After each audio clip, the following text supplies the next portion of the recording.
My eighth tip is sign a contract.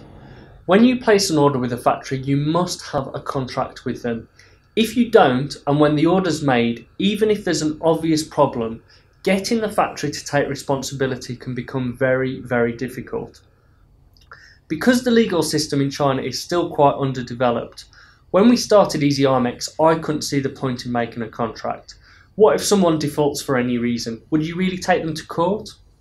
But my wife, who's Chinese and who knew the rules of doing business in China a lot more than I did, insisted that this was really, really important.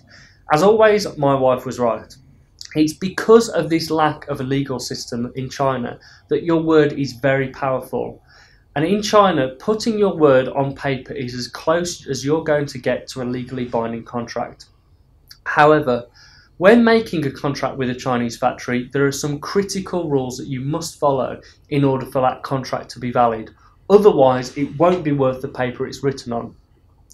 And first, you should make sure that all the specification and details are clearly laid out on the contract. If there's a problem once the goods are made and it's not being put into the contract, even if you have verbally told them, then there's very little that you can do. To give you an example of just how extreme this problem can be, I'll give you a real-life example of what happened to me.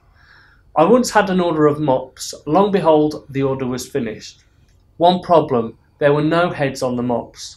I'd not put this into the contract because to me, it was so obvious. Yet once the order was done, because this wasn't stated, then the factory didn't want to play ball.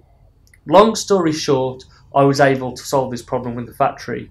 But it really taught me that however obvious something might sound, state it in the contract.